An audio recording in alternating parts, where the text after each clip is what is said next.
నమస్కారం అండి. నేను Pramod, community health officers association coordinator, state కోఆర్డినేటర్ని. ఈరోజు కాకినాడకి మేము చేరుకోవడానికి కారణం ఏంటంటే, ఇదే జిల్లాలో పెద్దాడ పిహెచ్సిలో పెదపూడి విలేజ్ హెల్త్ క్లినిక్లో పనిచేస్తూ ఉన్న శ్రీమతి సునీత సిహెచ్ఓ గారిని అదే పిహెచ్సి వైద్యాధికారులు మానసికంగా ఇప్పటివరకు దాదాపుగా 2 సంవత్సరాల నుంచి వేధిస్తున్న సంగతి ఎన్నోసార్లు వాళ్ళు తెలియజేసినప్పటికీ కూడా, దాన్ని ప్రతిఘటిస్తున్నప్పటికీ కూడా వాళ్ళు ఏం లెక్కలేనితనంగా వాళ్ళు కంటిన్యూగా వాళ్ళు మానసికంగా వేధిస్తూ ఉన్నారు. ఆ మానసిక వేదన తట్టుకోలేక ఆవిడ నిన్నటి దినాన ఆత్మహత్య ప్రయత్నానికి పాల్పడ్డారు. ఆ విషయాన్ని మేము వెంటనే తెలుసుకుని పోలీస్ శాఖ వారికి, డిఎంహెచ్ఓ వారికి కూడా ఇన్ఫర్మేషన్ ఇచ్చాము. పోలీస్ శాఖ వారు వెంటనే ఆవిడ నెంబర్ ట్రేస్ చేసి ఆవిడ ఎక్కడుందో కనుగొని ఆవిడని కాపాడగలిగాం.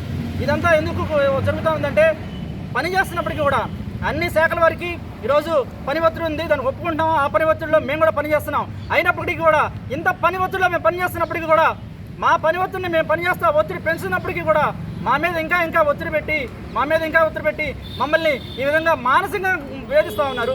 ఈరోజు మా విధులనే కాకుండా మెడికల్ ఆఫీసర్కి చేదోడు వాదోడుగా ఉండి పనిచేస్తున్న క్యాడర్ మాది. అయినప్పటికీ కూడా ఆ కృతజ్ఞత లేకుండా కనీసం మమ్మల్ని ఇలా ఇప్పుడు కూడా మా మహిళల్ని పూర్తిగా వేధించే పరిస్థితిలో ఉంది. ఇదే జిల్లాలో మహిళలు లైంగిక వేధింపులకు గురయ్యారు. ఇంతకుముందు ఇదే విషయాన్ని డిఎంహెచ్ గారి దృష్టి కూడా తీసుకొచ్చాం. అయితే ఒక విషయం చెప్పాల్సింది ఏంటంటే, వైద్యాధికారులందరూ కూడా మేము రాష్ట్ర కమ్యూనిటీ హెల్త్ ఆఫీసర్ అసోసియేషన్ అందరి తరపున నేను ఒకటే క్వశ్చన్ చేస్తున్నా, వైద్యాధికారులారా, మీరు ఈ పీజీ ఎడ్యుకేషన్ కోసం మీ వెయిటేజ్ కోసం మీరు పోరాడుతూ ఉంటే, రాష్ట్ర వ్యాప్తంగా పోరాడుతూ ఉంటే, మా రాష్ట్ర అసోసియేషన్ సిహెచ్ఓస్ అసోసియేషన్ కానీ మా అన్ని సంఘాలు కానీ మీకు మద్దతు తెలియజేశాయి. మా మెడికల్ ఆఫీసర్లు వాళ్ళు ఏదో పోరాడుతున్నారు, మా మద్దతు తెలియజేశాం.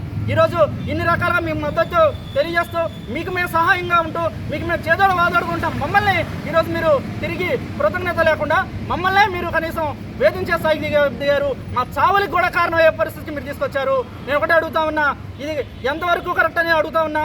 డాక్టర్ అసోసియేషన్ని, మా సిహెచ్ఓ అసోసియేషన్ తరఫున, మా సిహెచ్ఓల తరఫున, కాకినాడ సిహెచ్ఓ అందరి తరఫున నేను క్వశ్చన్ చేస్తా ఉన్నాను. దీనికి సూటిగా సమాధానం చెప్పాలి. డిఎంహెచ్ఓ గారు స్పందించాలి.